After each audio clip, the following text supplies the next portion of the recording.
دنیا کا دھوکہ یہ ہے اصل میں کہ جب انسان کی نفس، یہ نفسیاتی معاملہ ہے انسان کا کہ وہ اپنی مال سے، اپنے دین سے، اپنے عہدے سے، اپنی ملکیتوں سے، جائیداد ہو، کاریں ہوں، بنگلے ہوں، ان سے ایک بہت محبت فطری پیدا ہو جاتی، اور یہ محبت بھی اللہ تعالیٰ ہی کی پیدا کی ہوئی. اور اسی طرح مال تو اپنی جگہ ہے، اولاد، اعزاء، اقربا، بیوی، بچے، یہ بھی حق تعالیٰ شانہ نے ان کی محبت دل میں ڈالی ہوئی، یہ بھی دنیا ہے.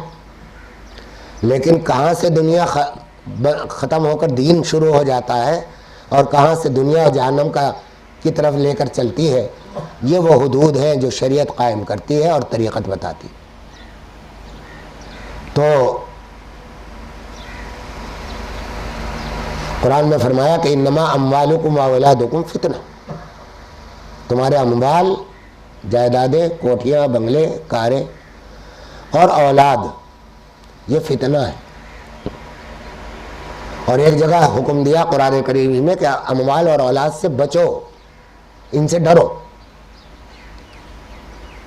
تو سوال یہ ہے کہ خود تو محبت پیدا کی، ہمارے دل میں اولاد کی اگر محبت نہ ہوتی تو ہم باپ بن کر، ماں بن کر ان کی پرورش کیسے کرتے؟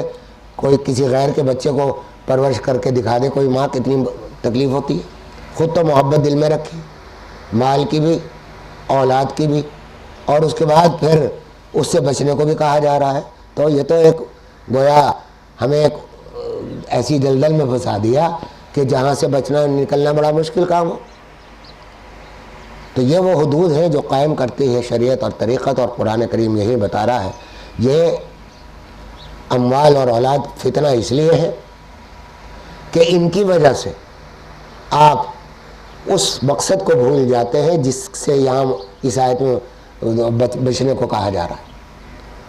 مثلا مال اور اولاد کی محبت میں آپ ناجائز کمائی میں لگ جاتے، ان کو ناجائز کھلا دیتے ہیں، حرام کمائی سے نہیں بچتے، اور نہ ان سے لوگوں کو دھوکہ دیتے ہیں، دوسروں کو تکلیف پہنچا دیتے ہیں صرف اس لیے کہ میرے بیوی بچے جو ہیں وہ خوش ہو جائیں. اسی طرح مال کے لیے آپ 10 باتیں، کہیں رشوت لے رہے ہیں، کہیں دھوکے سے مال بیچ رہے ہیں، کہیں اور دوسرے کام کر رہے ہیں. تو یہ مال کی، جان کی اور اپنے اموال کی محبتیں، یہی وہ فتنہ ہے، دنیا ہے. دنیا کا مطلب وہی عرض کر رہا ہوں کہ دنیا کا مطلب نہ پیسہ ہے، نہ جائیداد، نہ کوٹھی، نہ بنگلہ، نہ کاریں. اس محبت ہے، چاہے وہ مال کی ہو، چاہے وہ محبت کی ہو، یا بچوں کی ہو، چاہے بیوی کی ہو، چاہے اپنے ماں باپ کی ہو، اور کسی کی عزیز و اقربا کی ہو.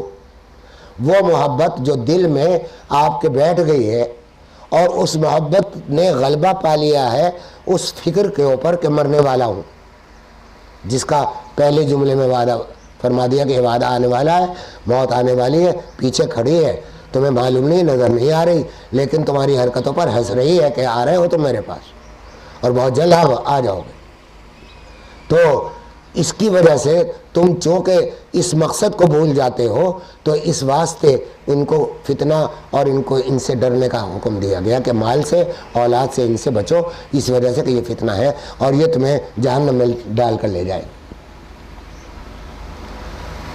ایک واقعہ اور یاد آ گیا، اسی لیے عرض کرتا ہوں کہ جب حق تعالی شانہ کسی پر اپنا فضل فرماتے ہیں، اللہ اکبر کبیرہ الحمدللہ کثیرہ، اللہ تعالیٰ کے فضل کی علامات میں سے ہے، ادھر آ جائیں، بہت لوگ ہیں، آپ اس طرف آ جائیے، یہاں آ جائیں. وہ جب اللہ پاک کسی پر فضل فرماتے، یہ جو اس وقت آپ یہاں جمع ہیں اپنی اتوار کی چھٹی کا وقت نکال کر، یہ نعمت ہے، حق تعالی شانہ کے فضل کی علامت ہے.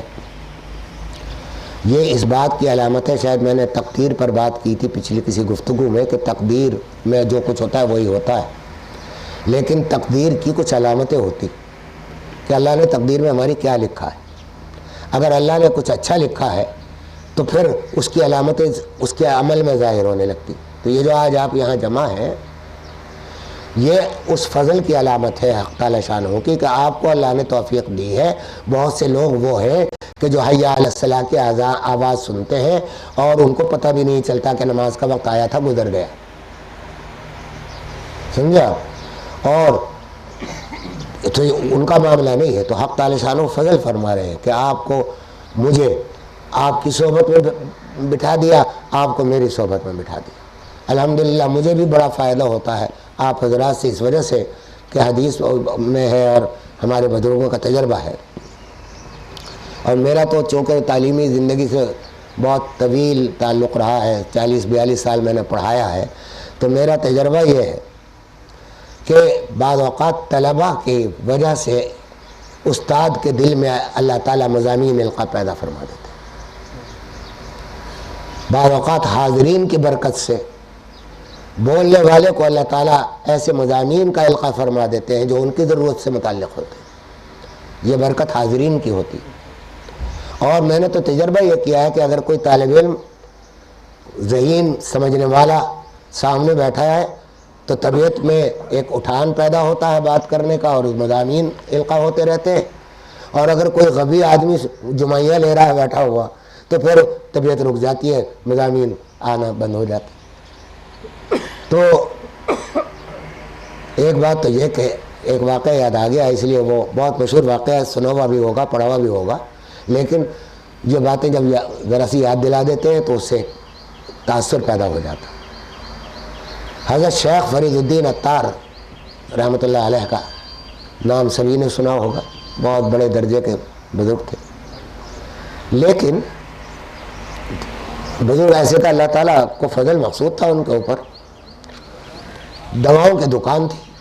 اس زمانے میں یہ ٹیبلٹس وغیرہ تو بہت کم بنتی تھی، مفرد دوائیں ہوا کرتی تھی کہ بھئی یہ جڑی بوٹیاں وغیرہ یہ دوائیں ہوتی تھیں، خمیرے ہوتے تھے.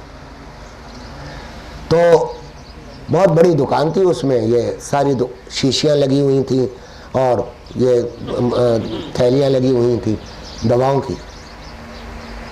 تو یہ کاروبار تھا، دنیا دار آدمی تھے، کوئی دین کی طرف زیادہ رجحان بھی نہیں تھا. تو ایک مجذوب سا شخص آیا ایک روز، دکان میں داخل ہوا، اور داخل ہونے کے بعد اب وہ کھڑا ہے اور دیکھ رہا ہے الماریوں میں وہ شیلف میں لگی ہوئی شیشیوں کو، کبھی ایک شیشی دیکھتا ہے، کبھی دوسری دیکھتا ہے، کبھی اس کو دیکھ رہا ہے، کبھی اس کو دیکھ رہا ہے. تو تھوڑی دیر تک تو یہ خاموش رہے شیخ فرید الدین عطار رحمۃ اللہ علیہ. لیکن پھر پوچھا کہ بھائی آپ کو کچھ خریدنا؟ انہوں نے کہا نہیں خریدنا نہیں، میں ایسے ہی دیکھوں. اچھا بھائی دیکھ لو. تھوڑی دیر دیکھتے رہے، چلے گئے. اگلا دن ہوا پھر آ گئے.